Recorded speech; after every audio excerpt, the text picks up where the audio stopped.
evening, everyone. Welcome to the Sports Kings NFL Week 16 prediction show. I am your host, Mean Gene Sports Machine, and we are a little bit late this evening, but that's okay. We didn't you didn't miss anything. We have a lot to talk about. Get you ready for Week 16 of the NFL. So we got four of us in the boxes tonight. So the comments, okay, we won't be able to display them tonight on the screen, but I got your comments. So go ahead and feel free to leave your comments and whatever you want to say about the show or whatever you want to say about Jacob, because Barbie said, "Let's go, guys." He's been waiting. What the hell's going on here, right? All right. So look, welcome back, Dustin Pfeiffer. How was vacation?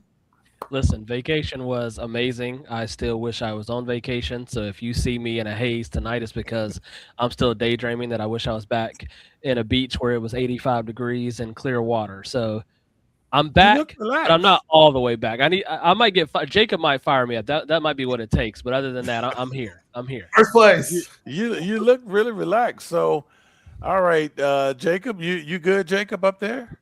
What's up, everybody? Dustin, I'm glad that you were back. I did have a lot of fun pretending that I was both you and myself last week. I did make the most out of that, but I am glad that you are back.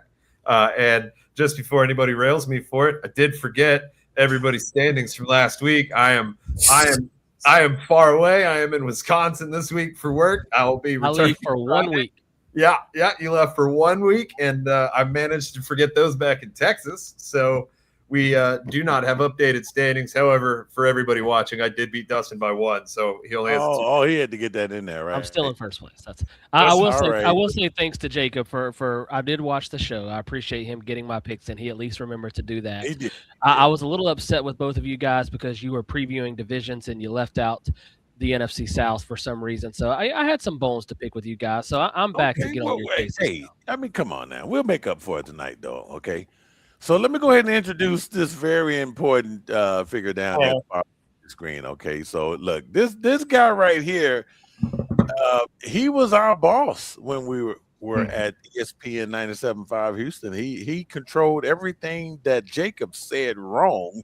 He just would didn't yell at me. Ooh, that's a Jacob lot. Mike. And everything I said right, man. He was right on it, man. This is our guy from ESPN 97.5 Houston, AJ Russ. What's up, AJ?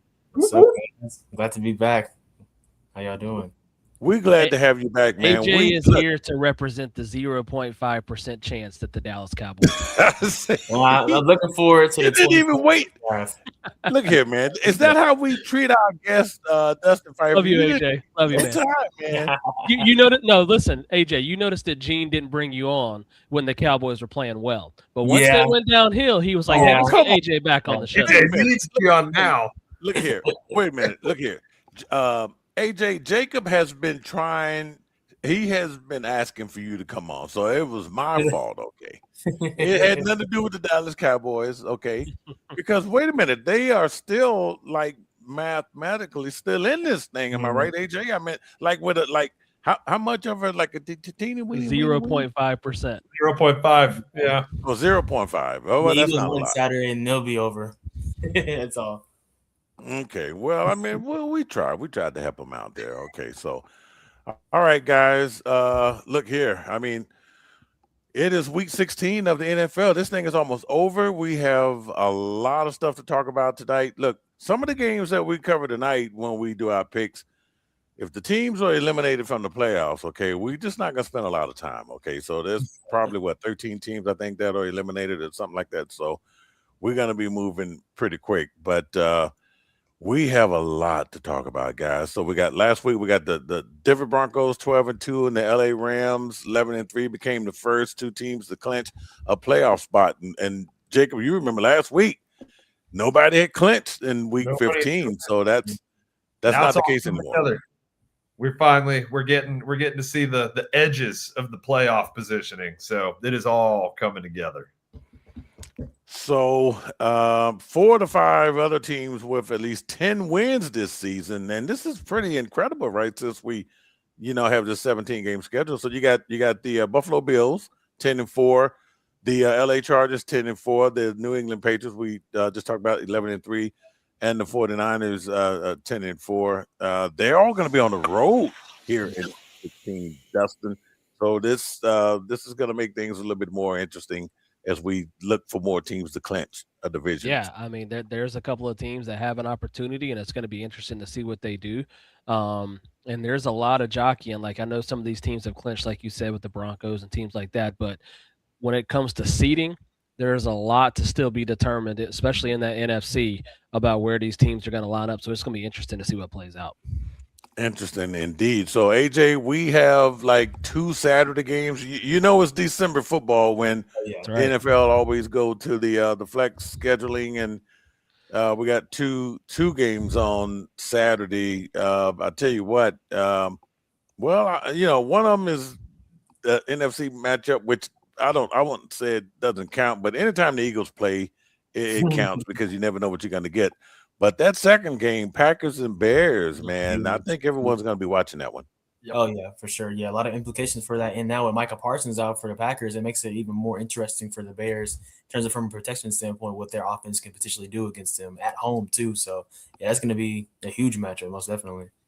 And you want to talk about a loaded football weekend, Gene? I mean, the two games are on Saturday are going to be going on the same time the college football first round playoffs is going on. So True. you're talking about wall to wall football Saturday and Sunday as we get heading into Christmas here. Yeah, we're cramming a lot of games in right before Christmas. And speaking of that, Dustin, I'm glad you said something. So normally we do the show every Wednesday night live on YouTube. Yeah. Next Wednesday, which is Christmas Eve, we're not going to do a show. We're going to do it Tuesday night. So we'll move it up a little bit. I think we'll know a little bit more about where teams are as far as clinching and possible playoff matchups. Who knows? We might know that by next Tuesday. So that's what we're gonna do. And if you notice, we're sort of getting ready. We got the festive background, right? We got reindeers and stuff flying around in the background and all that good stuff. So we're kind of getting ready for the season. So guys, okay. So some quick news here, and we'll talk about this here. And I know Dustin, okay, Tua, Oh boy. Aloha. Let's talk about this guy for a minute because, whoa, what has happened in Miami? I'm not really understanding this. I don't know if this is a Mike McDaniel's move or a management move. It seems like it's management move because there's a lot of money involved, but it seems like money that the Miami Dolphins are willing to eat if they let Tua walk away. Yeah, this is the end of Tua in Miami. This is not a Bryce Young situation where he's young and they're going to bench him and they're going to go back to him. This is a guy who's been their established starter for a few years now. He's had some highs, he's had some lows, he's had some injury issues, concussions. They actually were riding pretty high heading into that Pittsburgh Steelers game on Monday, had won 4 or 5 in a row. And then he just goes out there and lays an egg. The whole team did, let's be fair, not just Tua, but it starts with the quarterback, and them benching him with 2 weeks to go again to me signals the end of Tua in Miami. And you say, hey, well, how can they eat all this money? It's going to be a Russell Wilson situation in Denver. They're going to eat that money. They're going to have to eat it, but there is going to be a new starting quarterback in Miami next year, and it will be interesting to see if they go the draft route, if they go bring in a veteran free agent. But this move to bench him and not to go to the backup in Zach Wilson, but to go to the third string in Quinn Ewers, this is the end of Tua in Miami. Go ahead, Jacob. Oh, shout out University of Texas, right? Bringing in Dr. Quinn Ewers to be the starting quarterback. I did not think he was great at the University of Texas, but I am excited to see what he can do for Miami, right? He had a beautiful pinpoint deep ball in college. That's about the only thing I could say, especially after his injury there, his last season there at UT. But it will be interesting to see what he could do. I would be on the lookout for potentially a similar situation in Arizona, which will ultimately bring Kyler Murray on a team-friendly deal to Miami. Right, I could see that possibly happening if they cut ties with him over there. They don't have the money for Mac Jones. Mac Jones deserves much more money than Miami can pony up. But Miami's going to be an interesting offseason team this coming. Yeah, so AJ, it looks like Mike McDaniel is probably going to keep his job, or maybe he's at least setting it up for where this transaction is going to take place. I think so too. And then the biggest thing with them is just going to be who they hire for GM, because obviously they fired Chris Greer a couple months ago or something like that as well. The really intriguing thing for me is, though, I don't think they're going to draft a quarterback because the quarterback draft isn't really that great outside maybe Fernando Mendoza to an extent. But yeah, like I said a second ago with Dustin, maybe it's going to be in free agency or with I mean that's probably the best thing, like a veteran market. But like when you think about those quarterbacks now, like Jacob just mentioned, Kyler Murray, he can be a potential option, but that's kind of like too similar to an extent in terms of like a shorter quarterback. Mac Jones may be a trade target, but I don't know. Like it's very tricky right now. And this is not the greatest time to have a quarterback issue because really in a league, when you don't have a quarterback, your team really just doesn't matter. So Yeah, I And, this is and if we're piling on Tua, though, we do have this is yes, it starts with the quarterback, but this is an organizational, failure. I mean, Tyreek gets hurt. You know, they Robert Hunt, their best offensive lineman, goes to Carolina. They lose another left tackle. I mean, they lost a lot of people on defense. Like this was a team failure, and so I know it always starts with the quarterback. But that's why even if Mike McDaniels does keep his job, it will be hot going into next season. And I think one thing we do have to call out, Jacob and Gene and AJ, is when he first took the head coaching job, he had all of this offensive scheme that not a lot of people have seen. Well, now that he's been there a few years, defenses have started to adapt and adjust to that. So it's not just the fact that Tua's playing bad; it's the fact that they've caught up to his offensive scheme. So it's going to be on him. You know, if you get rid of Tua and you make him the scapegoat, now it's all on you, Mike McDaniel, to try to figure something out.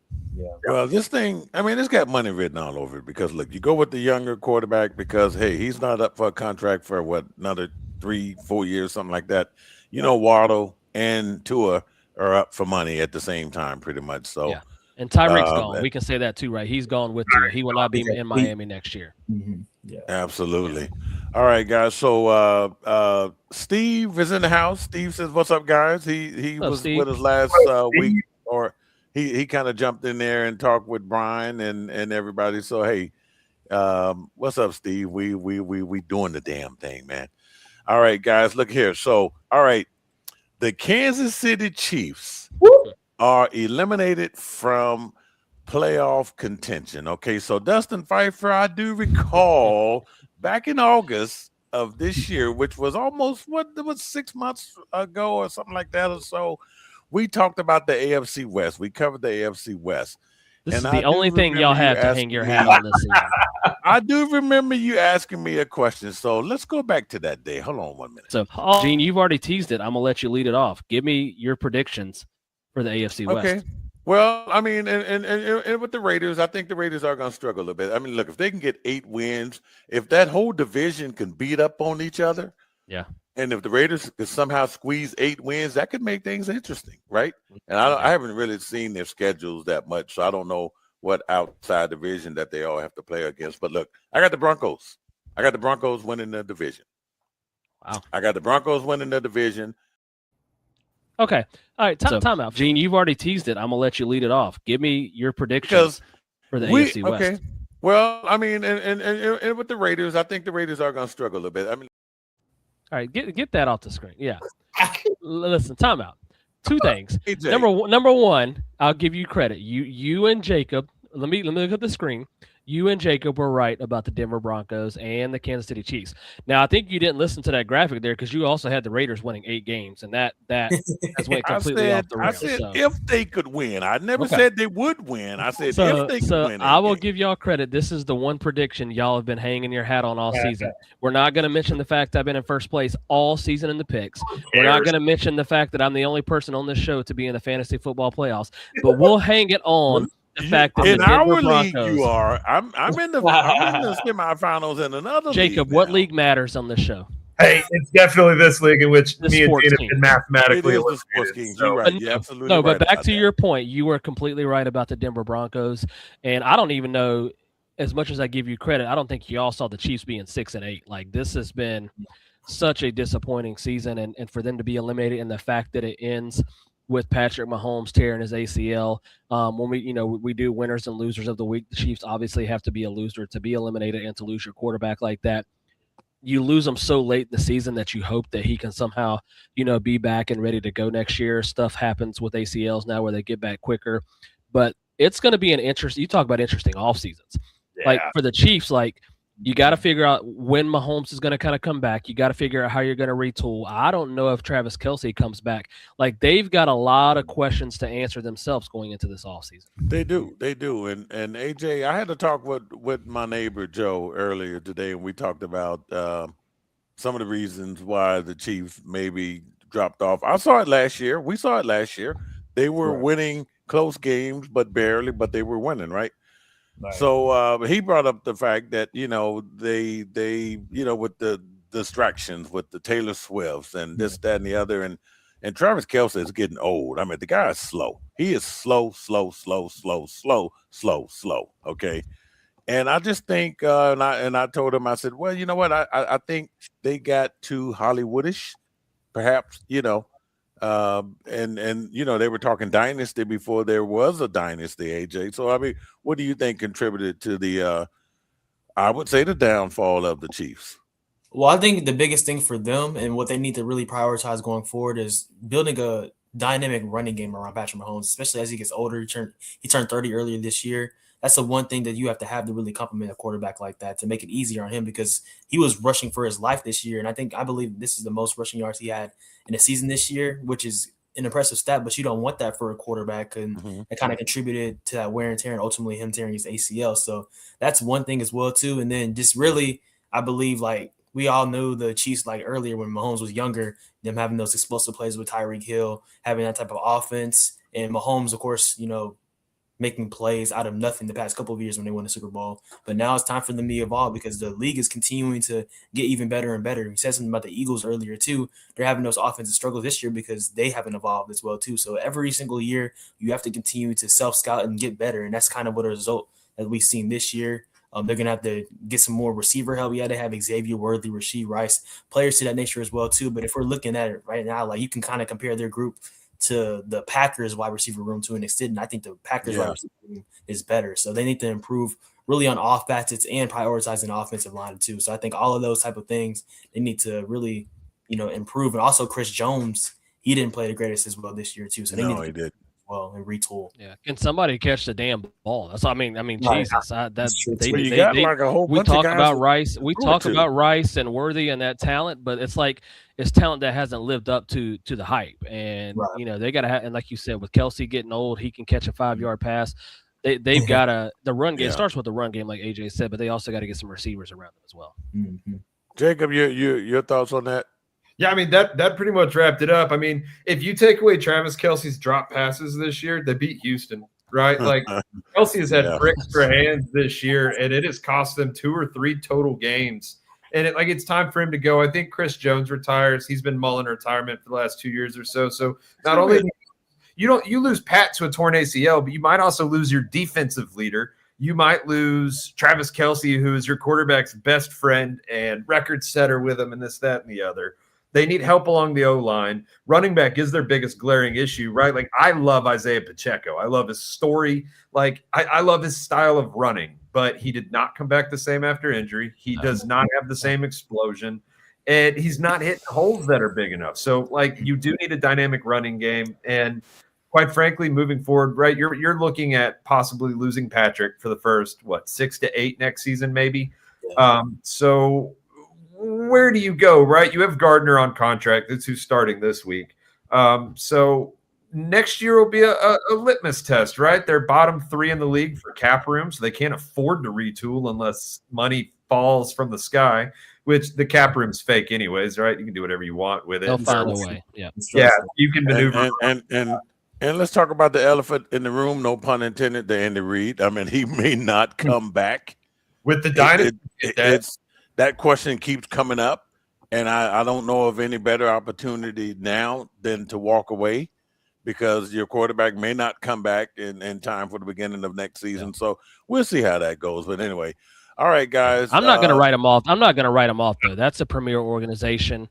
They get right now they have the 12th pick in the draft, so they're going to get a top pick. Like, this is an organization that knows how to build a winner. And yes, it may take some bumps and bruises with Mahomes out, but I still see them maybe not getting back to the dominant fashion where they were in the Super Bowl every single season, but they're still going to be in the mix going forward. I agree with you.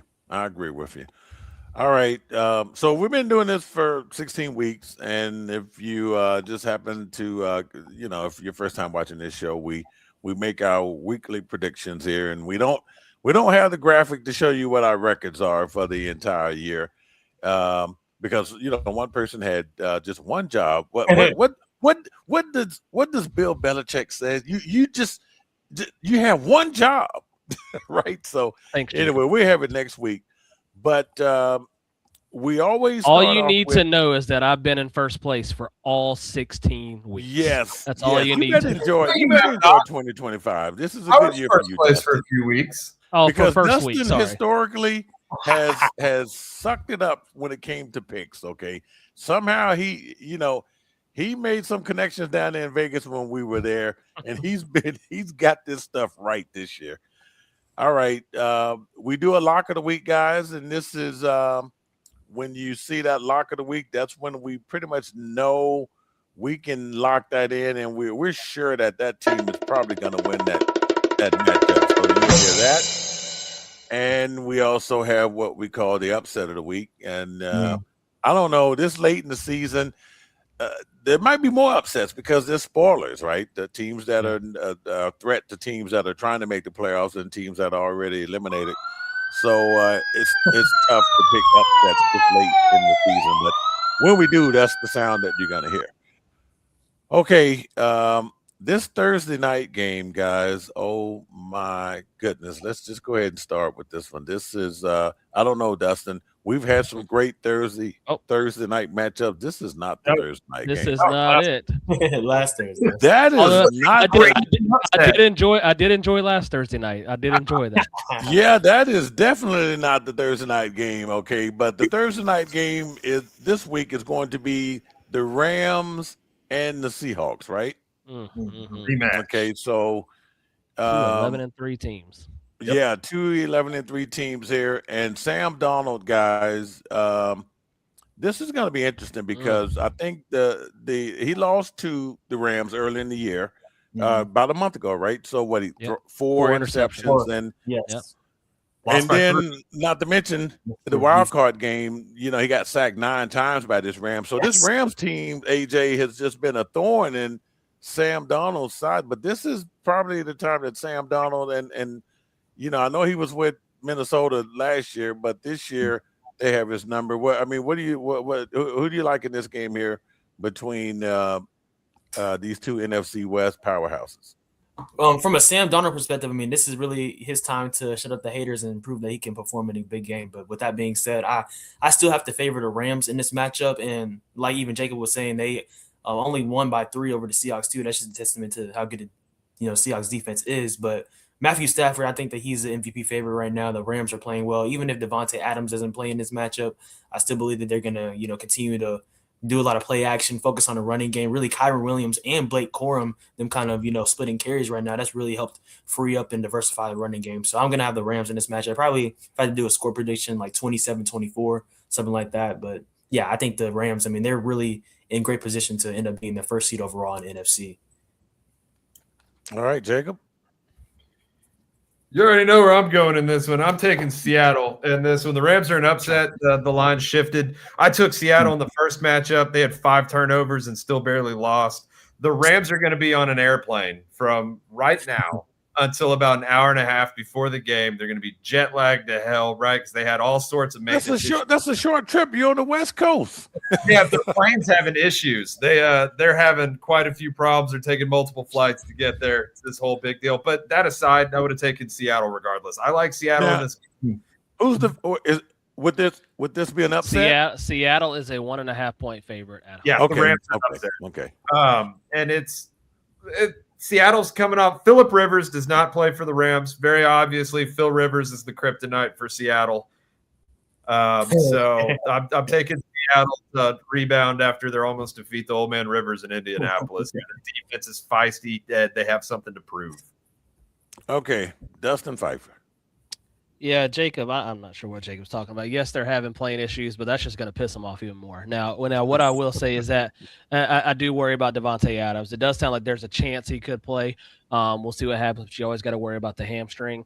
Right. But, guys, I think AJ said it best, and I don't know if you've Jacob's over here hyping up the Seahawks, and don't get me wrong, that defense is stout. But I don't know if you've watched Sam Darnold the last couple of weeks. Sam Darnold is starting to trend down, kind of like he did in that playoff game with Minnesota last year. Like he had, once again, here it is. He's had a very good regular season. But now when it gets to these crunch times with these games, he's starting to regress a little bit. And that scares me that this offense can't put up a lot of points. As you said, against the Colts last week, who was a reeling football team. I know they had Phillip Rivers come in, but they couldn't do anything on offense. And I'm contractually obligated to take the Rams because I had them to win this division. So put the upset graphic on the screen, Gene. If you're telling me this is two 11-3 football teams, and this is a very close football game, then I'm taking the better quarterback, which is the MVP of the league right now. So give me the Rams for the upset because I've had them to win the division all season long.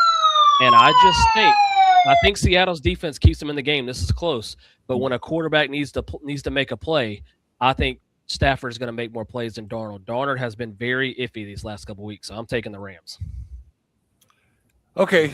I mean, you made a good point, Dustin. Look, Sam Darnold has to gain respect in the NFL for a quarterback who has won 14 games with the Minnesota Vikings, on a pace to probably win 14. He probably won't win 14 games. He might, but he would have to win this one if he's gonna reach that feat again. Okay, so Sam Darnold has to get that respect because not only the Rams, I mean, they own him for the most part. 4 interceptions, 9 sacks. Those are some horrendous numbers. This game is at Lumen Field up in Seattle. I am going with the Seattle Seahawks to win this game. Love it. Let's go. Okay. Seattle will win this game. As a matter of fact, I'm going to lock this game. Okay. Seattle's what I like right here. Seattle's going to win this game. Look, it's not a knock on the Rams, but Sam Darnold has to get this respect. I want to see him get that respect, and I think it's going to happen. Even the game that he had a bad game with the 4 picks, it was a 21-19 loss. This is the 12th man. I take Seattle to get this. I'm gonna tell you right now, Jacob and AJ. Now that I know that we can go back and pull old clips from this show, I will pull this next week if Gene loses this, and I'm also going back through all of our shows, and I'm going to find every take that Gene was wrong about throughout this NFL season. Wait, come on now. Look. Hey, then I also picked the Houston Cougars to beat the Duke Blue Devils in the Final Four. Why are we going to basketball now? Well, Jacob, I'm just saying. I mean, I'm mean, Gene. We cover all sports, so I make a lot of predictions. All right. You also predicted that Victor Wembanyama would not be better than Zach Edey. So do we need to go there? What? Yeah, that's one that I got wrong. Yeah. Wow. AJ, you didn't know that one, AJ? That's an all-time sports team take right there. That Victor was going to be worse than Zach Edey, and they don't know why he was going number 1 in the draft. That's wild. That was a good one, AJ. I'm just saying, AJ, the team's take from me and Gene right AJ, there. ESPN was having like a party that time. They were serving some pretty good drinks that day. So Oh, I so think we that's just good. kind of overindulged that day. Playing on alcohol. Yeah. All right, let's go with the next one, guys. I think we got the right schedule here. Okay, I think is this all last week? That's last week. Yeah, Gene. What the heck is going on Again, here? I leave for 1 week, and Wait a all hell minute. breaks loose. I uploaded I don't know. Okay, so all right, let's get this right here. Okay. We got this. We got this.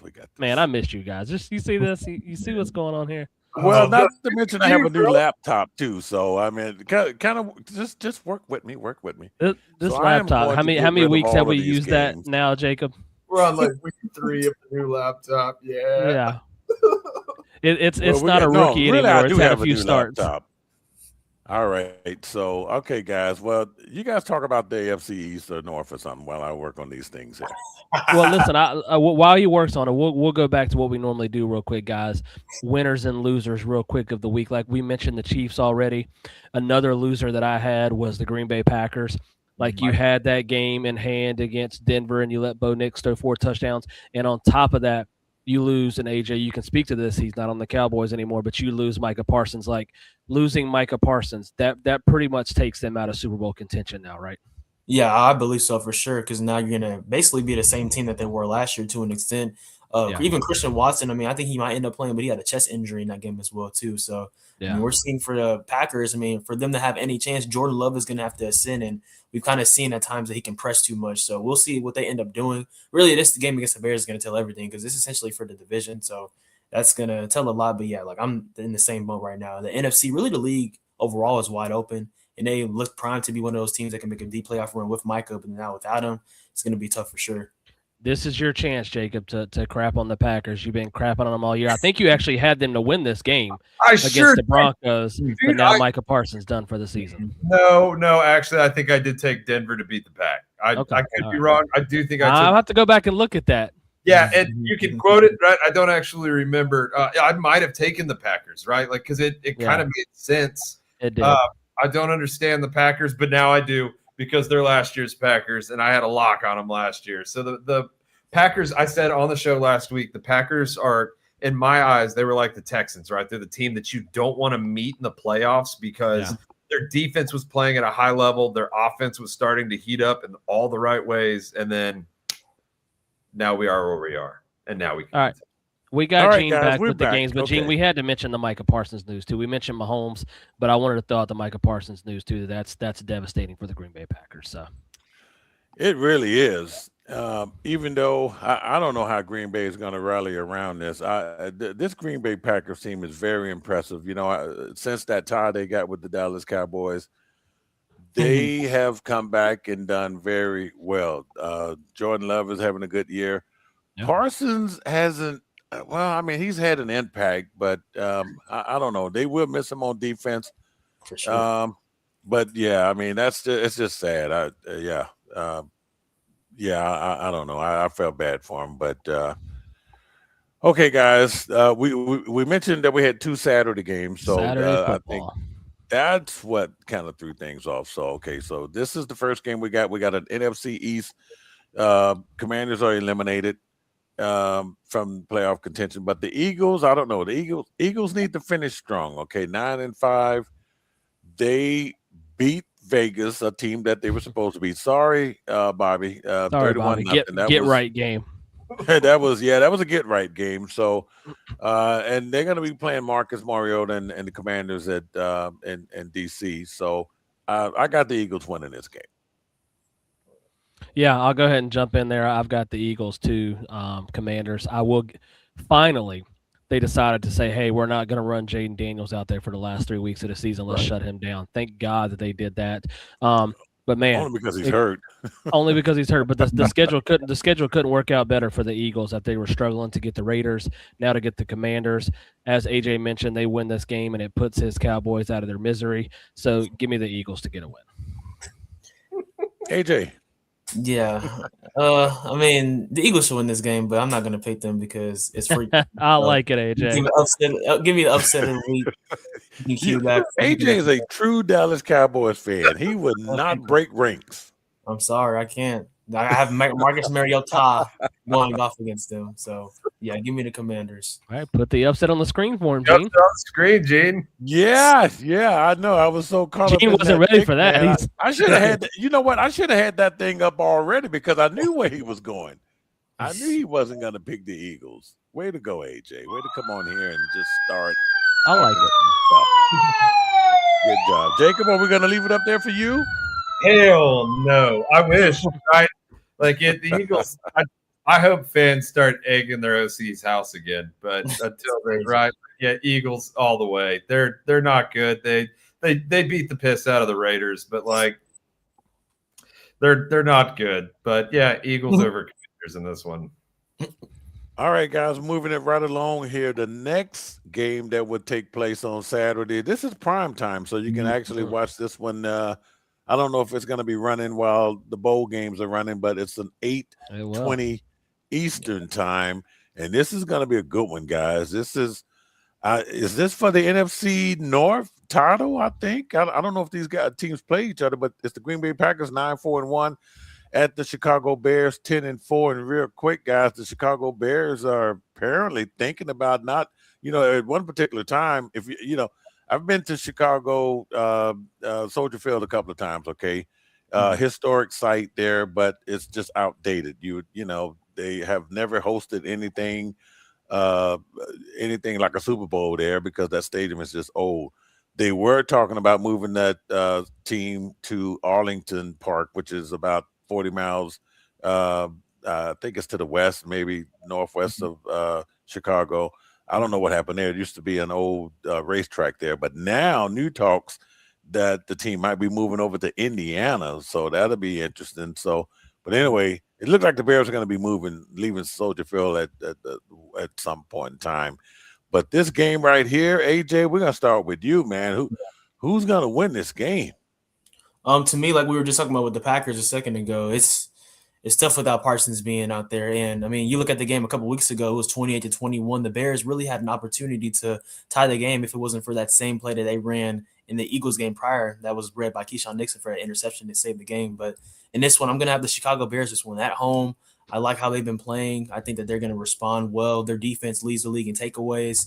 And Caleb Williams is continuing to get more and more comfortable. The running game with DeAndre Swift and Kyle Monungai it provides great balance too. And Colson Loveland, he's been a solid rookie as well too. DJ Moore being there as well. I think the Bears are going to win this game, and Ben Johnson is going to be in his bag even more because you can't talk about beating Matt LaFleur in your open press conference and then get swept against him in your first season as head coach. So I think that they're going to end up winning this game. Jacob. That was a fantastic analysis. I hate that Roman Dunes has been shut down essentially for the rest of the regular season for the Bears. But I am also going with the Bears. I took them in the first matchup with the Packers. I'm going to take them again now. With Micah out, that defense takes a massive hit in Green Bay. The Bears are playing well. I know they had the 1L, but the Bears are playing well. It's at Soldier Field. I was in Illinois 48 hours ago, and the people are stoked for this game, right? So I am taking the Bears to win this one at home. The Bears. All right, I'm gonna take the Bears too, guys. Make it real quick. Yeah, I'm going to take the Bears. Winning this one. I'm going to take the Bears as well. I'll keep it across the board. The Bears are 1.5 point favorites. I do think Micah Parsons' injury hurts them. I will say, Gene, I do have the scenarios pulled up for us now for when we go forward, and neither team can clinch the division unless they win and get a Detroit loss. So just a win doesn't lock it up, but it does put you one step closer to that division title. Okay, well, speaking of division titles, how about this next game right here? The Carolina Panthers 7-7 and the Tampa Bay Buccaneers 7-7 are tied atop the NFC South and are set to meet twice in the next final 3 weeks of the season, Dustin Pfeiffer. So, who wins this game at Bank of America Stadium on Sunday? Our first game on Sunday. Yeah, I'm pissed off. I mean, because listen, I mean, if the Panthers, who had a 10-point lead against the Saints, would have won that game, then they could have played for the division to clinch this week. Now, with that said, like you said, it's in front of them. They played Tampa twice. They have a chance to do it, so we'll see what happens. But definitely, the last couple of weeks, Tampa and Carolina both have kind of been up and down, and we're not sure who wants to take this division. I would say Tampa being even more down than Carolina the last couple of weeks, the way they played football. That loss to the Falcons was just an atrocious loss for the Tampa Bay Buccaneers. I don't know how many F-bombs y'all saw Todd Bowles drop after the game. But that's about the was not upset. Todd Bowles. Not the Todd Bowles I know. That's the most upset you've seen him. So it'll be interesting to see who comes with the fight. With that being said, I think me and Jacob were talking about this before the show. I do think it's going to be a close game, but Carolina has played very well at home. And I don't normally look into stuff like this, but they're doing this alternating thing where they win one, lose one, win one, lose one. And then the other thing is the Panthers have played better against higher competition. They played worse against teams like the Saints and things like that, but they beat the Rams. They beat the Packers. They played some good football. So I'm taking the upset. Put the graphic on the screen, Gene. Tampa Bay is a 3-point favorite. And I'm taking the Carolina Panthers to get a win at home. I think this will be one of the most rowdy environments the Panthers have had in quite some time. And this will get them one step closer. Now, they obviously have to play Tampa again to end the season. But I'm taking the Panthers to get a win. and will put them one step closer to hopefully winning the NFC South. All right. Okay, Jacob, did we get your pick on this? Nope, put that I graphic started off. screen, Gene. Put what graphic? The upset graphic. Put it back on the screen. Oh, Let's okay. go, Jacob. Look at you.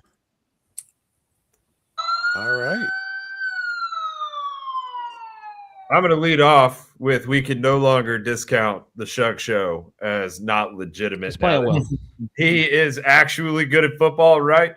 And the Saints are rolling. Kellen Moore's offense is starting to click. And I no longer think that we can discount them as a get-right game every week. Like they are, at least within their own division, juggernauts, right? They've now taken down every team in the division, except for the Falcons, actually, which is quite an anomaly. But, yeah, Saints are good. With this, I am taking Carolina. That was a close game. Todd Bowles is coaching for his life right now, right? If Tampa Bay misses the playoffs, I think Todd Bowles loses his job. I think we might see a few new head coaches in the South after this season. With that said, I do think Carolina wins this game. They are the better team via operation right now. Tampa Bay's got a couple of screws loose, it feels like. They've got some things to fix, and I don't know if the ship gets right this week. So give me Carolina at Carolina. And I think Baker's still banged up too. Agreed. I don't think Baker's 100%. Yeah, Mike Evans, AJ, what do you think? Yeah, and for that reason, that's why I'm picking the Panthers as well too. And honestly, like I know it's a couple weeks from now, but I think they're gonna split the games. And what would that look like? Like, would it come down to like divisional record? So if they split the games, they will have the same division record. They will have the same head-to-head split, and it will have to go to common opponents, and that will come down to Carolina playing Seattle next week and Tampa Bay playing the Dolphins. So that's not a good look. It's especially with the Dolphins benching the quarterback, it's looking more and more like the Panthers will need to sweep. But then again, Tampa's dropped some games we didn't expect, so it'll be interesting to see. Yeah, that Baker Mayfield injury makes things a whole lot tougher to even pick the to pick Tampa. So yeah, I got Carolina winning this game. That's not good. We all pick Carolina. That's not good. That makes it unanimous. What'd you say, Dustin? That's not good when we all picked them across the board. That doesn't make me feel good going into this week.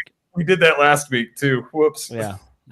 All right, guys. All right, this next game we have here is going to be the Buffalo Bills at the Cleveland Browns. Browns are eliminated. So with a 3-11 record there, the Buffalo Bills, they win a close one in New England last week.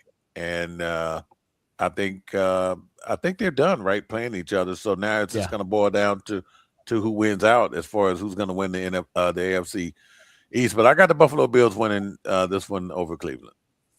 AJ. Yeah. Oh, go ahead, AJ. Yeah, I think this is going to be unanimous for all of us. I think it's going to be us picking the Bills. I will say, though, I can probably almost guarantee Myles Garrett getting a sack in this game, though. So good thing for the Browns, I guess. But that's a good over-under, huh? Right, exactly.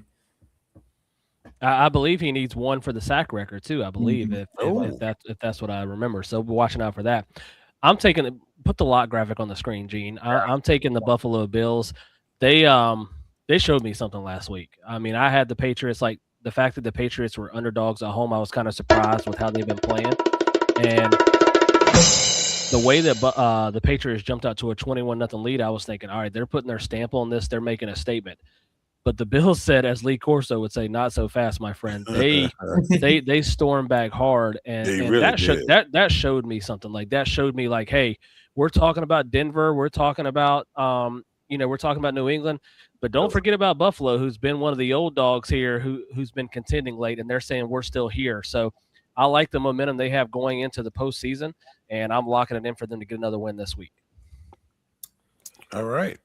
Okay. I also like the Bills for this one. It is worth shouting out that we got to see a lot of Isaiah Bond last week, and I think that Isaiah Bond connection is going to be a beautiful thing next year. The Browns are dead, right? Shout out to Myles Garrett. Hopefully he gets 3 sacks against Buffalo and busts that record wide open. This is the week to do it. But yeah, no, Buffalo's going to steamroll Cleveland. Okay. All right, guys. Next game. Who do you have, Gene? You got Buffalo? I got Buffalo, yeah. And let me just please say, James Cook, can you run for 300 yards this week? Because I need Yes. you in my fantasy football. Yes. Oh my Thank you. goodness. Yes. Oh, wait a minute, Jacob. Jacob and Gene, who do y'all need for your fantasy playoffs this weekend? Oh, that's right, you're not in there. I'm sorry. I'm sorry. I tell you what, Dustin, at this point, you better not lose. Don't lose. You know what? You can use this clip for next week. I am put the lock graphic on the screen. I'm guaranteeing that I'm winning this game and going to the championship in fantasy football. Lock it in. Okay. All right. We got you. And I beat you by like 0.07 points. So Yeah. Lock it All in, right, and hopefully I'll guys. meet Denny in the championship. AJ, I know you've been waiting on this. Okay, here we are. The 10-4 Los Angeles Chargers are going to AT&T Stadium to take on the Dallas Cowboys, 6-7-1, who has not been eliminated just yet. That small percentage of a chance. They host the Chargers, and this should be a shootout. What's the over on this one? Okay, so let me read the lines real quick because I honestly just looked at it and I almost fell out of my chair. The Yep. over-under is 49.5, which is What? low. It is And low. the Dallas Cowboys are favored by 2.5 points over the 10-4 Los Angeles Chargers. Wow. Interesting. Yeah, that over-under is definitely low. But then again, Chargers the have been playing over-under good D, on though. the Bengals and who was it? The Bengals and the Ravens. I think it was Ravens. supposed to be what 50 something, and it was just 24, okay. yeah. All right, AJ, I'll let you take this one, man. I kind of said it like before we started the show. I kind of want the Chargers offense to light the Cowboys defense up just so Matt Eberflus can get fired soon. I think that's going to happen eventually too because Jerry has hinted at frustration of the defense. But I mean, I'm not going to pick against my team, but like ultimately, like at this point, these games are just like practice because it don't matter. I mean, Practice. Yeah, I mean they're not going to make the Practice. playoffs. Yeah, like it doesn't matter now. Like, I mean, it's just for the love of the game, I guess. But I mean, I guess I'll pick the Cowboys. But I mean, the Chargers should win this game. Honestly, the only reason why I say they wouldn't because sometimes their offense, obviously their offensive line is kind of compromised with Rashawn Slater. He hasn't played this year, Joe Alt being out for the year. And the Cowboys, they have Quentin Williams, Kenny Clark. Like their interior offensive, their defensive line is fine, but really the secondary is where they get cooked at. And I mean, the Chargers, they have some weapons by committee with Lat McConkey. Quentin Johnson shows some good semblance sometimes, and Keenan Allen still makes plays. But I mean, the Chargers should win this game. I'm picking the Cowboys though, just because the Cowboys' offense is still prolific and plays well. So, yeah. All right, Jacob. If George Pickens stays in the land of the invisible, like he's been in the last couple of weeks, also have him in fantasy. We can talk about that. The Chargers should win this one. I throw the upset graphic on the screen because I am taking the Chargers here. I think it's ludicrous that the Cowboys are favorites regardless of being at home. All right, let's do it. Okay, Dustin? Yeah, leave that graphic up on the screen. Just play that siren one more time because there are times when you can see a line and say, even though a team has a worse record at home, you see why they're favored. I don't see it here. You say that Dallas is alive, but by the time Philly gets done playing on Saturday night, Dallas won't be alive and they won't have anything to really play for. So I think that's going to take a hit in their sales. Now, if somehow Philly loses, then you may see a more energized Cowboy fan, but I don't see that happening. And the Chargers, man, they made a statement last week going into Kansas City and eliminated them and putting them down for good. And you mentioned the over-under, Gene. The Chargers only gave up 13 points last week. That defense is playing good. They're running the football. Herbert continues to get healthier each week after having that surgery. And they still haven't clinched yet, so they're playing hard to make sure they can get a clinch with a win and a Colts loss this week. So they're trying to close it down. Give me the Chargers to get a win. Okay, now look, I said earlier in the show that some teams are eliminated, some are not, some will be playing spoiler, and I think the Cowboys is going to be one of those teams that will play spoiler. And this is why Gene's in last place. Yep, I am going to lock that the Dallas Cowboys are going to win the game over the Chargers because here's the deal. Justin Herbert is not 100% healthy, and he has played like it. And I think, look, You go and play a team that is playing for nothing, but that's not necessarily Dallas. Dallas is still trying to play for something. I don't really think they've given up completely. So I would not be surprised at all if the Dallas Cowboys win this game over the Chargers, because the Chargers are not going to win the AFC West. Yeah, they're going to get a playoff spot, but I don't know. I don't know what they're doing with Amari and Hampton, who is supposed to be healthy. Everything hinges on Justin Herbert, who is not 100% healthy. He still holds that hand for some reason. Like something's going on there with him. Is it the hand or the knee? It's one of them.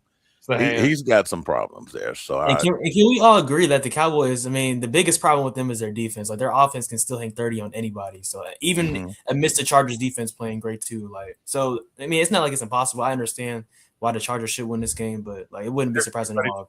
I would have agreed with you, AJ, if I wouldn't have just seen JJ McCarthy go into Dallas and light them that's up. the defense. That's the defense. That's what I'm saying. It is, but if JJ McCarthy can do that, I don't even care if he's got one hand. Justin Herbert and that Chargers offense can do that. Break both of his wrists. That's true. All right, guys. Next game, Cincinnati Bengals. Two teams that are not even going anywhere. They both are eliminated. So I'm just going to say the Dolphins are going to win. Wow, with Dr. Quinn at quarterback. Actually, I take that back. Jacob, why'd you have to tell him? Yeah, thanks for reminding me, Jacob. Yeah, look, is Joe playing or is Joe going to retire? Joe's playing. Who knows what Joe Burrow is going to do? The Bengals are a 4.5-point favorite. Joe Burrow is playing. Yep. Okay, so give me the Bengals in this game. Oh, let me scratch out that G then. All right.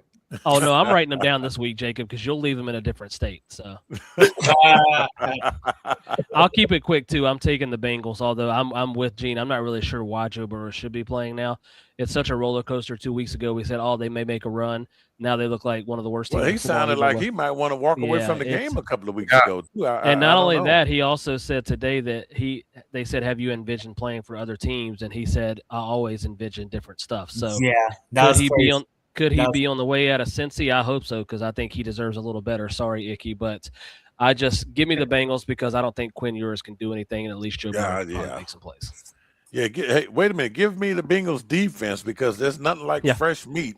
Yeah, I might need to go add that defense on fantasy football real quick with Quinn Ewers out there. Yeah, exactly. Yeah, I'm saying Jacob, AJ. Yeah, Bengals. Go ahead, bro. Bengals, AJ. Yeah, it's really that simple. Yeah. Dr. Quinn's not winning this game. Bengals for me as well. All right, guys. Moving right along. I think we got two more teams here that are going nowhere. So I would say the Saints. I'm taking the Saints in this game because the Saints, are they on a 2-game win streak or something like that now? They are. This late in the season. So they are. Give me the Saints over the Jets. I'll jump in this one next. You could see Joe Burrow and Green next year. That's a team that can actually trade for him. You can see Joe Burrow for the Jets. They've got the stuff. Hey, it's Joe New York, baby. But yeah, Shug Show, Saints all the way in this game. Now, why would Joe Burrow want to leave the Bengals and go to the disaster that is the New York Jets? If he's going to leave, he's going to go to somewhere that's an upgrade. He ain't going to leave Jamar Chase to go to the Jets. Yeah, bro, it's a 1-for-1. No, it's not. It's not. With that being said, I'm taking the Saints, and I also want to call out ESPN here. How do you have the graphic on this game up, and when you have the stats up on the side, you still have Spencer Rattler's stats up? Like Tyler Shuck is a starting quarterback. He's won that job. He's going to be the starter next year. Right. They can at least build on something. Give me the Saints to get a win. All right, AJ. No, I feel the same way. Tyler Shuck is playing great. I mean, he's really playing himself to, continue to have a real grasp on that potential franchise quarterback for the future for the Saints. And, their defense has played well. I mean, they've always had a solid defense in terms of like from a roster standpoint as well, too. And the Jets, I mean, the Jets season has been over since like week 7. I mean, they're like 0-7 at one point. So it's pretty cool. Know where I'm not going to say the Saints would have had a successful year, but Jacob and Dustin know that I was calling for Tyler early on. Why they stuck with the other guy, I have no idea. So, so you get 2 wins in a row. Now everyone is on Tyler Shuck's bandwagon when he should have been the starter in the first damn place. The only thing that stinks for the Saints is those 2 wins in a row now have dropped them all the way to the 7th pick in the draft. So they Yeah. no longer are near the top. But hey, at least you've got something building with a quarterback. Yeah. All right, guys. Another Ugh. game here where it's pretty much meaningless. I don't know.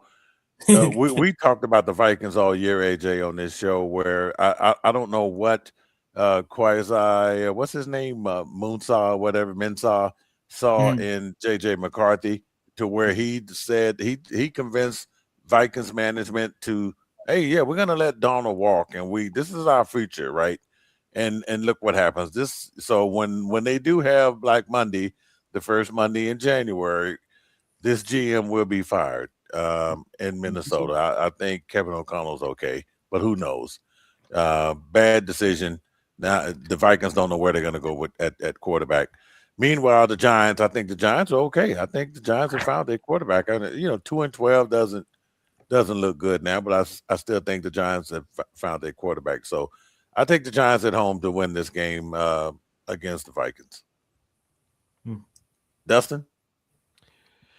Yeah, listen. I mean, if JJ McCarthy plays the Cowboys a couple more times, they might think they have their QB of the future. Sorry, AJ. I mean, that's just. I mean, you had the guy gritty it in the end zone last week. Against the Cowboys. That's the ultimate disrespect. That was embarrassing, huh? Who hasn't even proven himself. With that being said, I've started. It's funny, and Jacob, you might disagree with this. We've been pretty high on Jackson Dart, right? Yeah. I'm starting to go the other way a little bit. Agreed. And the reason I'm starting to go the other way a little bit is because this guy's not going to make it 2 years in the league if he keeps playing like he's playing. I saw a stat the other day.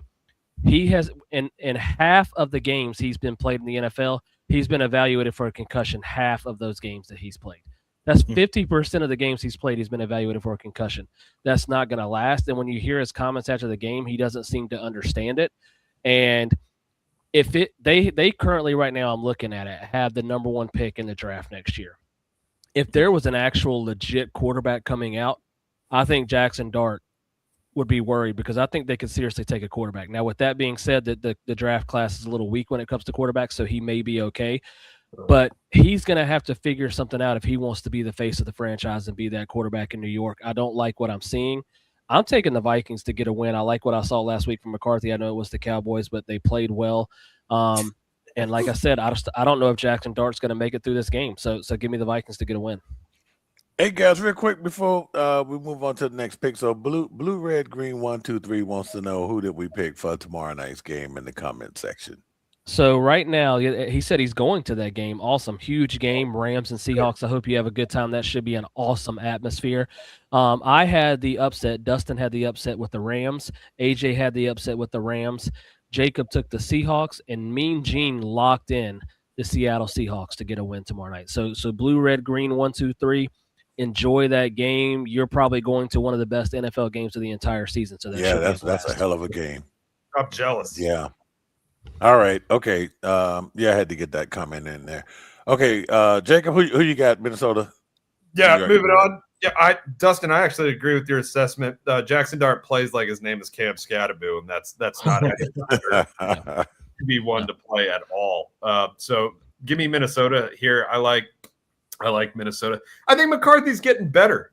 This game doesn't matter. It's the battle of 2 rookie quarterbacks, right? Kind of, if you Ben Simmons, JJ McCarthy. So battle of the rookies. Give me Minnesota here. Better defense, better coach. AJ, who you got? Same thing. I believe Minnesota's going to win as well too. And the point that Dustin brought about with Jackson Dart as well too. He needs a coach. The Giants need to bring in a coach that's going to really instill that into him, that he needs to stop playing that reckless style of football because, like Dustin said, he's not going to last in the league. So, but with that being said, though, they have Kevin O'Connell. He's still one of the best coaches in the league. I think that the Vikings are going to be able to scheme some stuff together, and they're going to really be trying to force the ball to Justin Jefferson because he needs 168 yards, I believe, to get to 1,000. So, yeah, I think they're going to win that game. And Gene, you talk about teams needing to play for stuff. Like obviously these two teams are out of it, but the Vikings are going to be a team who's looking to get back in contention next year. This isn't like a huge rebuild. So they're looking for McCarthy to keep building on this and end the season strong so they can go in next season and try to get back in contention. Yeah, it's going to be interesting to see what they do with the GM, doesn't make that GM does make an impact. But look, when you look at how many touchdown passes Justin Jefferson has had this year compared to last Yeah. year. Yeah. And you look at Sam Darnold, who he's throwing the ball to now up there, JSN. I mean, it's unreal that the Vikings thought that JJ McCarthy was going to come in and just fill in those shoes like that. Okay. All right. I never thought we would be saying this, guys. These two teams are eliminated from the playoffs. The Kansas City Chiefs, 6-8, at the Tennessee Titans, 2-12. Gardner Minshew would probably go in and beat the Titans. The Titans are still horrible now. Don't get me wrong. Minshew is a pretty good damn backup quarterback. So I'll take Kansas City to win this one on the road. Worth meeting in this one. Kansas City is only a 3-point favorite over the Titans in Tennessee with the Minshew mania at quarterback. Yeah, Chiefs all the way. Give me the Chiefs here. The Titans aren't going to get right against this defense. Nick Bolton won't allow it, right? The Chiefs still have plenty of pieces on defense to stop up the middling offense. So, Chiefs. Go ahead, AJ. Yeah, I agree. Kansas City should win this game regardless. Minshew should, at least be able to play competent football, which we have seen him do in previous years. So, yeah, Kansas City winning this one. I wanted to pull the trigger and take the Titans because I know Gardner Minshew is a good backup, but I think it's more about the Chiefs realizing that this season's over and, they're so used to getting hyped up and ready to play for these playoffs like that they could probably care less going into next week. So I wanted to pull the trigger, but like Jacob said, I think the Chiefs defense is still decent enough to get some stops and get a win. So I'll take the Chiefs to get a win. Okay, we'll move quick one on this one also. Falcons at the Cardinals. Both teams are eliminated. Give me the Cardinals to win this one. Dustin? Yeah, this is actually a toss-up game for me. I know it doesn't matter, but the Falcons showed something. Kirk Cousins has actually played pretty well the last couple weeks. It actually makes me wonder if he would have played most of the season, their offenses looked a lot better than Michael Penix. So it's kind of interesting to say that. And Jacoby Brissett. That guy, I got to give him credit. I mean, I know I'm gonna keep talking about my fantasy football team, but look what he's turned Trey McBride into. Kyler Murray could not even find him in the end zone for the last 3 seasons, and now Trey McBride is like one of the leading fantasy players in football. So we could call this the tight end bowl, right? Because both of these tight ends had a hell of a game, right? We could Kyle Pitts, your guy, Gene. Yeah. I'm actually, Jane, put the upset graphic on the screen, and maybe convinced. Maybe this is me hoping that Trey McBride's going to catch 5 touchdowns for my fantasy team. And I also hate the Falcons. I'm going to take Jacoby Brissett magic to get a win at home. So give me the Cardinals to get a win. All right, AJ, what do you think?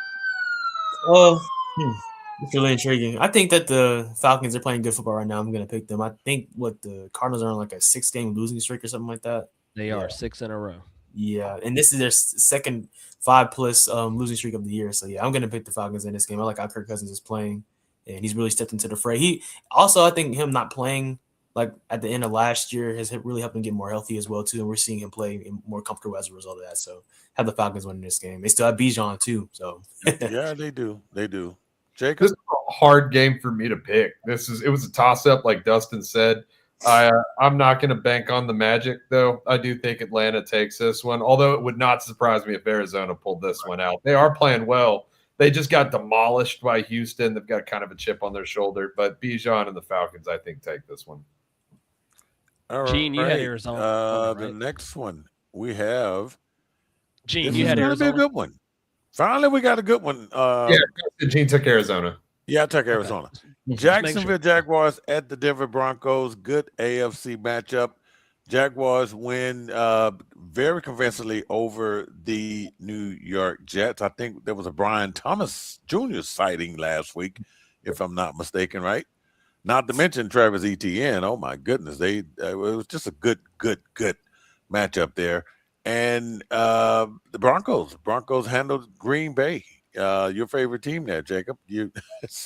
Broncos, the hottest team in the NFL, 12-2, right? I think I'm gonna go last on this one. Dustin?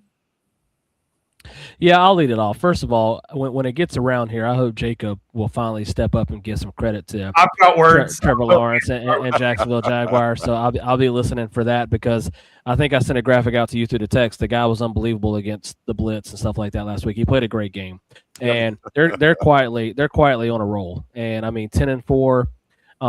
They're still trying to hold off Houston in that division.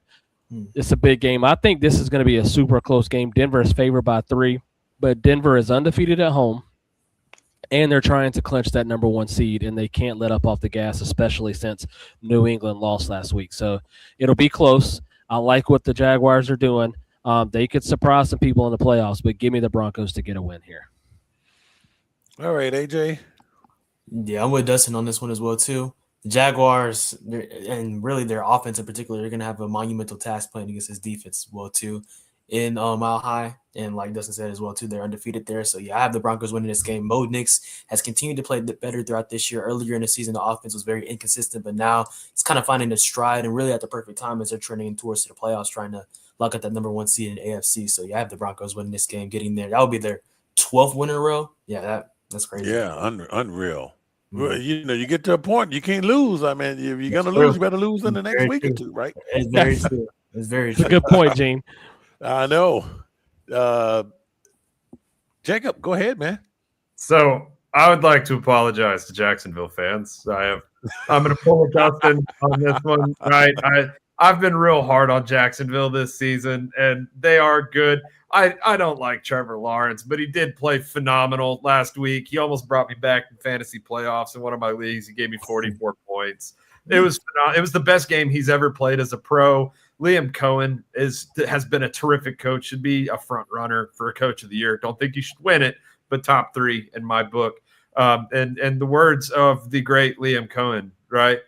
Duval, right? Said it. Oh, with that being said, Denver all the way in this one.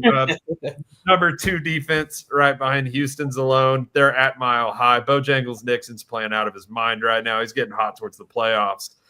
Denver run game looks good. ETN, phenomenal, right? Great season. Yeah. Unbelievable.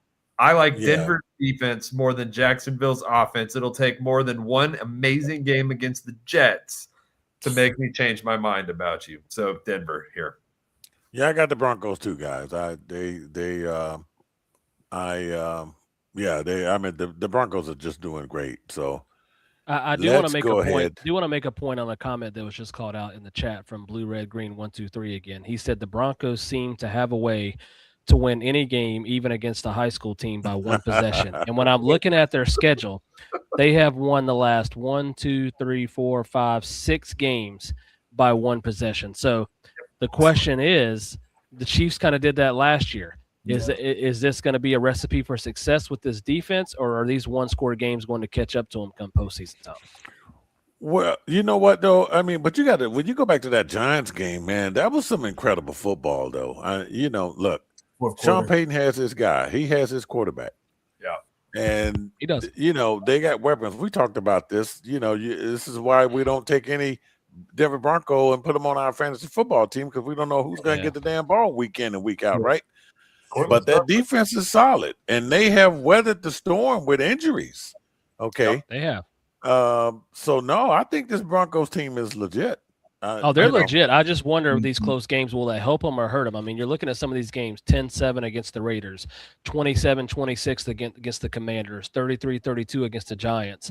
Like, those aren't that great of teams. They're winning. Obviously, I think they're legit. They're going to be the number 1 seed. I just wonder in the playoffs, when you get against some of these better teams, how that's going to play out. But you know what, Dustin? If you ask the Baltimore Ravens when they were winning ugly games, the Chiefs did it last year. I said before. that. Yeah. It's definitely been done before. Okay, let's move it right along here. We got this. Oh, Lordy B. All right, we got the Pittsburgh Steelers.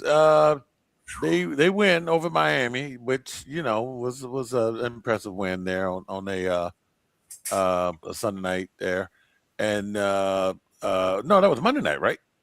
Yeah. And they okay. So in order for the Pittsburgh Steelers to win the AFC North, they don't have to necessarily win out, but they definitely have to probably win just maybe one more game, and because Baltimore has a tougher schedule, I think, down the stretch. But these Lions, oh my goodness, I think the Lions are in a position where the Kansas City Chiefs were last week. Okay, they lose this game, I think the Lions are probably out of it, if I'm not mistaken, right? They're at home. Oh my God! You know what? Ooh, I think the Lions go ahead and do it, Gene. themselves. I'm gonna take the Detroit Lions to win Oh, this game. Gene, Wow. come on, ride your team. Yeah. Nah. God, shout out Come on, to you, AJ, can you teach him something? Yeah, I know. No, You gotta- no. AJ said that's why he got to be 6-6-1, right? Come on now. 6-7 or No, one. look, this team I'm is at Ford disappointed. Field. I'm disappointed. No. This is not the one that the Steelers are going to win, guys. So no, God, take the Detroit Lions. Go ahead, AJ. Yeah, I don't really like the Lions. I mean, just as a personal thing, as a Cowboys fan, but I won't have to get into that right now. But I think the Lions are going to win this game. They have to because they're fighting for the playoff They have lives. to. And also in Week 18 they play against the Bears too, and that's going to be a lot of stakes for them as well. So I think the Lions should win this game. I don't think it's a great matchup for the Steelers, but I mean, crazier things have happened. But especially Jamar being at home in Gibbs. Detroit, yeah, Jameer Gibbs, yeah, most definitely. Jameer Gibbs, yeah. He can go crazy against that defense. Yes, Especially- he will. The worst run defense in all of football. Go ahead, Jacob. The Steelers are without a shadow of a doubt the worst team winning their division right now. So, yeah, no, shout out the guy that I've been riding around with all week for work, Ryan, big Lions fan, grew up in Michigan around the Detroit area, has to like the Lions. Lions all the way against Pittsburgh. The Steelers do, albeit they are better than I give them credit for, and Aaron Rodgers is playing rather well considering his age and the weapons around him, but Lions all the way in this one. I mean, would it kill Gene to just say that one time that Aaron Rodgers is playing good football? Right? Gene, do you Yeah, want I to say just it? can't say it. No. I can't say it. It's not. Listen. It's not going to be said in this lifetime. Actually, Okay. Well, listen, I will say this. You're saying Detroit's playing for their life, but I don't think even if they win this game, they're going to get in. They're sitting 2 losses in the loss column behind Green Bay on that last spot. And the 49ers. It's not looking good at all. I mean, to have the 6 and 7 seed in the NFC be 10-4 and 9-4-1 is crazy because normally you're around 500. So I think they're in trouble regardless. I am picking the Lions. I do think at home they will play desperate. They played really good in LA last week. They just lost to a better Rams team. But I do want to, and I hate to do this, Gene, I got to give Mike Tomlin credit. I said a few weeks ago that they weren't going to have a winning season the way they were going. And this guy just finds a way for his teams to win games. It may not happen in the playoffs, but he's damn sure going to find a way to have a winning record in the regular season. And he's going to do it again for another year, even if they lose this game. So I will give them credit, but I'm taking the Lions to win the game. Yeah, Barbie says Steelers are not going to win this game, but now, Dustin, I get that. The winning records are fine, but now that's just not. I know that's not the Steelers standard. football. I know. Yeah, I know. mean, look here. The standard is Not amazing. I have to go in on Mike Tomlin because Mike Tomlin has yet to get a quarterback in Pittsburgh. He was gifted Ben Roethlisberger. Okay, he brings in Kenny Pickett and Mason Rudolph, which is one of the reasons why the Steelers haven't gotten any farther than the first round in the How come playoffs. the GM doesn't get any heat for that? Yeah. The GM should get heat for that. He should. Absolutely. So I don't know. I mean, I'm just not buying it. I mean, you got to do more than just have a winning record. That looks good. And I like Mike Tomlin, but that looks good for Mike Tomlin. That doesn't look good for the Pittsburgh Steelers. No, I don't disagree. I just didn't even think they were going to do that. And now the last couple of weeks they've kind of responded. So you got to give them credit. And Rodgers was 23 of 27 for 2 touchdowns, Gene. He played a damn good football game on Monday night. Okay, moving right along. He won't do it, Jacob. He won't do it. All right, moving right along. Gene, if they beat the Lions, will you give Aaron Rodgers credit if he balls out? Absolutely not. What? Jacob, are you ready? Oh my So goodness. ready. It's not Now this What might be What a gift for Christmas. Oh Hey, my God. Hey, Jacob, come on, Jacob. Here, wait a minute, Jacob. I got the upset graphic already ready for you, right? Are you? Yeah, right. Put that other graphic on the screen, Gene. I'm so sorry, Bobby, for what I'm about to do to you. Are you locking this one? I'll lock this game in, baby. I figured you would. I felt this. You want to go with the upset. This is a get right game for a team that already got right.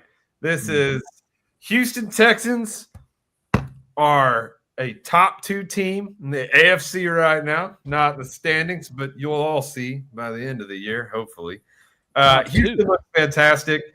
I think Will Anderson's on his way to winning Defensive Player of the Year, potentially. Well, I guess Myles Garrett's got that locked up. Thank you. I was about to say. Yeah. So Myles Garrett, and then Will Anderson's honorable mention, which I'm fine with. Myles is breaking records. But I was about to throw something. This defense is playing lights out. The offense seems to have found its groove. Nick Caley seems to have found his playbook that was hidden under the couch for the first 9 weeks. So everything's kind of jiving, right? The Raiders are terrible. They're playing for the first pick in the draft. And that offensive line couldn't block a high school team, right? Alabama could come in and beat the Raiders by 21 points. Houston, even playing bad on defense, taking another week off like they did last week against Arizona. Houston all the way. Bobby says he understands. Okay. Thank you, Bobby. Okay. All right. AJ, who you got? I think this will be my lock of the week as well, too. I mean, it's pretty simple. You might as well leave it up for everybody, Gene. Yeah. I mean, I kind of think so. It's an easy lock. Yeah. Yeah, I agree. Yeah, now, listen, look, guys, if I'm we are wrong, this would be.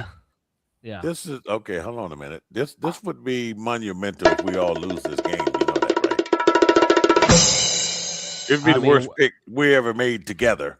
Yep. Well, what a Christmas gift the Houston Texans get to have the Raiders coming to town. I mean, you can't get much more of a get right than that. Sorry, Bobby. I don't think the Raiders score a point.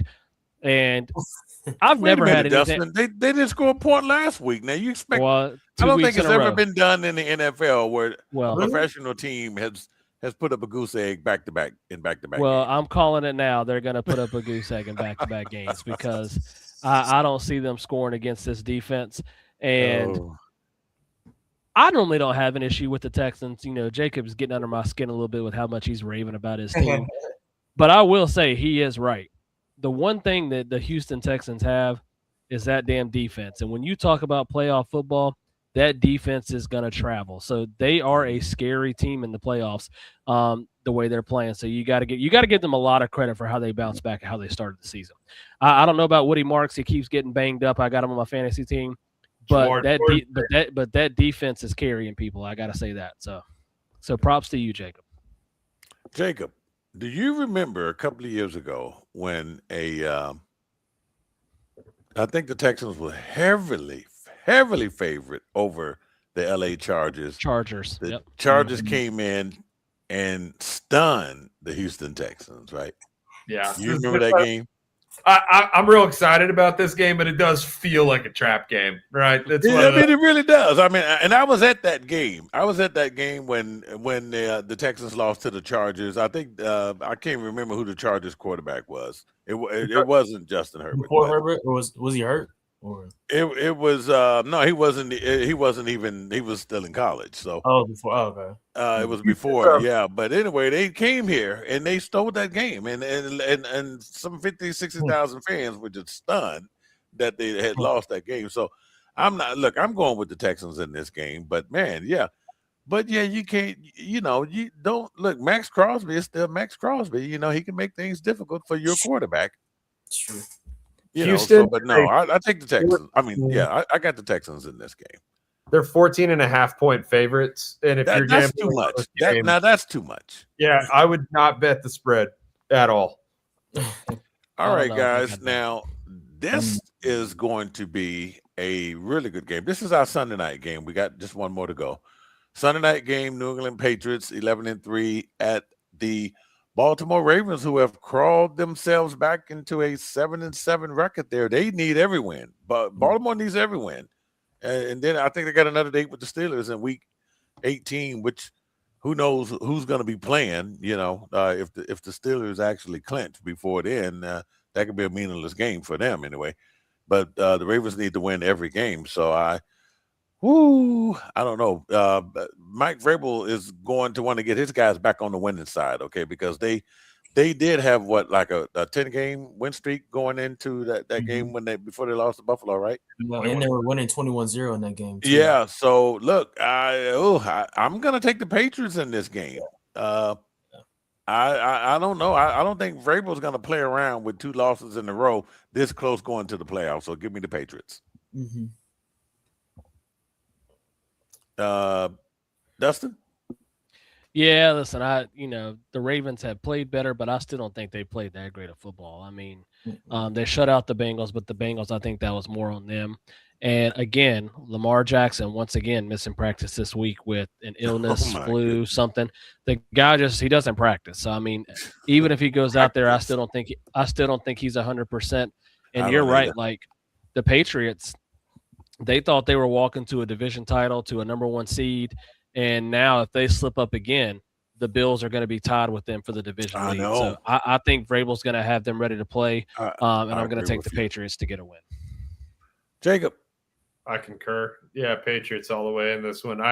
They let victory slip through the jaws of defeat, They or did. whatever it is the kids say. They stumbled real bad, fumbled the bag against the Bills, and they're going to get right against Baltimore, who is not as good as they may appear after last week's win over the Bengals. AJ. Right. Yeah, I agree. I think the Patriots are going to win this game as well too, but not only for the same reasons that y'all echoed, but also y'all remember when Lamar Jackson was MVP his first time and younger in his career. What team did he play against in the playoffs a couple of times? The Tennessee Titans, and who was the head coach? Mike Vrabel. So he kind of Yeah. knows how to play against Lamar Jackson, and Lamar not being 100% as well too. Yeah, I think the Patriots are going to win that. Guys, we talk a lot about, Mike Tomlin and his tenure there. And I think John Harbaugh is the other coach in the NFL that has equal tenure. I think he came in 1 year after Mike Tomlin. So I don't know if you guys remember now. I was at that draft in Dallas when Lamar Jackson got drafted by the Baltimore Ravens. But prior to that season, John Harbaugh was on the hot seat. And Lamar Jackson saved his career. And now here we are in a situation where I don't know what they would blame the season on this year. I mean, they just had a bad season. But John Harbaugh, I mean, does his name come up as a possible, hey, maybe it's time to move on? Yep. Go ahead, Jacob. Oh, Mike Tomlin. Mike Tomlin could be the next head coach of the Baltimore Ravens. Wouldn't that be a scary thing? Help people out. How would you feel about that, Gene? Hey, it's a business. Hey, I'm not. Look, I'm not. One thing, I'm not stuck on Mike Tomlin. I'm stuck on the Pittsburgh Steelers. So look, you get the right leader in there. I mean, look, I've seen 3 coaches in my 61 years of life with the Pittsburgh Steelers. So they're not just gonna, that's a job that they take serious. But no, I wouldn't doubt it. Jacob, I could see something like that easily. It'd be a good fit. Yeah, they might even trade him. You never know. Yeah, I mean, and I think the one thing you can say about Harbaugh too is, and if you compare him kind of to Mike Tomlin, they both won a Super Bowl, but yeah, the last 6, 7, 8 years here with however many years it is with Lamar, like Harbaugh's had more when it comes to the quarterback position, when it comes to offense definitely. and all that, and they've won playoff games, so it's not like the Steelers. They have won playoff games, but they haven't. When you have an MVP quarterback, how many times he won the MVP? 2 or 3 times. Like expect to get to a Super Bowl, and they hadn't even got to the big game yet. So I definitely could see in the offseason if they don't make the playoffs, I could see it being kind of the same situation as Tomlin, where it's like, okay, we're not necessarily firing you, we're just kind of we're agreeing to part ways, and it's a new scenery what for the both Bengals sides. did with Marvin Lewis. Yeah. Yeah, pretty much. So that's my take. So, Yeah. All right, guys, we have the last game here, and that's gonna be our. Look, we have went the entire show, and I don't think we mentioned Phillip Rivers' name. That's wrong on our part. That is, yeah. Well, I mean, I knew we was going to be getting to it, right? So here we are now, better than ever. Okay, Phillip Rivers. Look, I tell you what, I did on my own social media, and I'm going to admit that I poked fun at the 44-year-old grandpa. Yeah, where's this clip at? You didn't want to play this clip? It wasn't a clip, was it? It was just a post. He did kind of trash Phil Rivers. Well, it was just on. I mean, look here. I mean, look, and then I went back the next day or that Sunday or Monday, and I ate my words. I said, hey, Okay. he did way better than I thought. I think Seattle defense should really, I wouldn't have wanted to be sitting in the film room the next day when Yeah, your defensive coordinator is ripping into your you know what because you let a 44-year-old beat you, off the damn street. near win the game.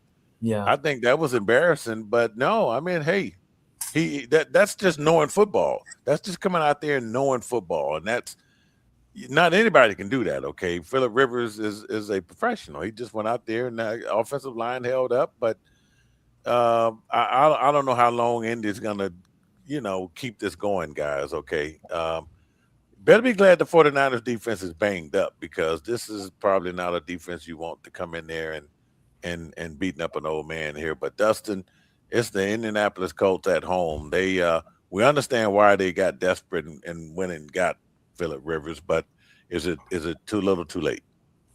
It's probably too little, too late. I mean, you're only one game behind the Texans, but the way the Texans are playing in that playoff race is probably too little, too late. I do want to give him credit for going out there and holding his own, and he led that team to a go ahead field goal that would have gave them the win. Now, I also want to calm it down a little bit because let's not act like he went out there and threw for 330. He threw for 120 yards, and I'm not sure if he threw for a pass that was over 10 yards. So I do want to calm it down a little bit. Let's not go too far. And I think that you're talking about the defense of Seattle in the film room. I think that's where I go back to Sam Darnold. Like, I think the defense did enough. They just didn't score enough points. But give him credit. He didn't die, like you said. He's out there. The passion and fire was still there after he threw that touchdown pass like it was, 7 or 8 years ago. I want to pull the trigger so bad on this game because I think that place is going to be rocking behind Philip Rivers in Indy. You know what? F it. Put the upset graphic on the screen. I'm taking Philip Rivers to come home second week, getting a little more comfortable. Probably lost about 5 pounds last week after being in practice. He is going to go out there and he is going to lead the Colts to an upset over the 49ers. This is your chance to get a pick back on me, guys, because I was going to take San Francisco all the way up until I just said, you know what, let's go Colts. Okay, AJ, we'll go up the chart here. What do you think about this? Are you going to fall for Dustin's banana in the tailpipe? No, absolutely not. I can't. And even with the 49ers having injuries defensively, like Robert Saleh still has that team playing well. I believe they have like the 10th or 11th ranked defense right now.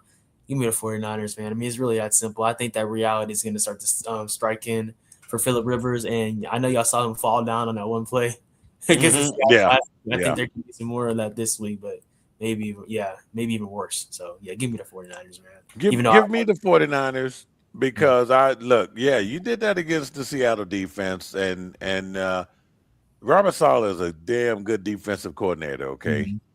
Also a pretty damn good head coach, too.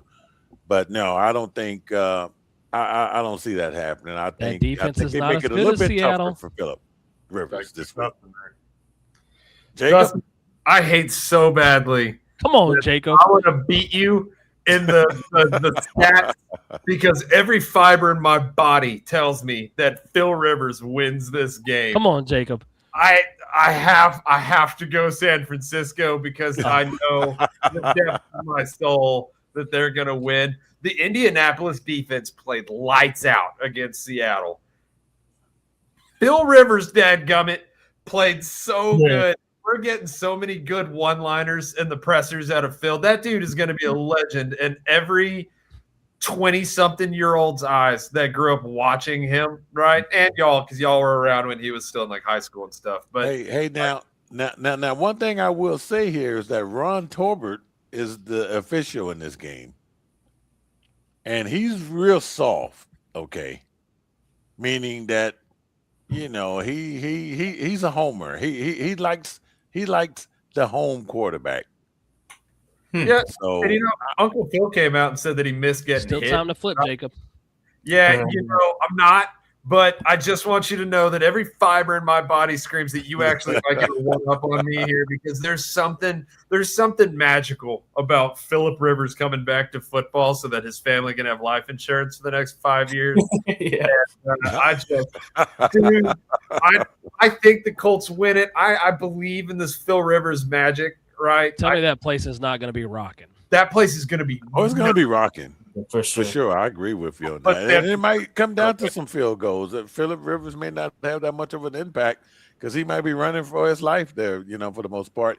You forgot they do have Jonathan Taylor, right? So it should be a good game, guys.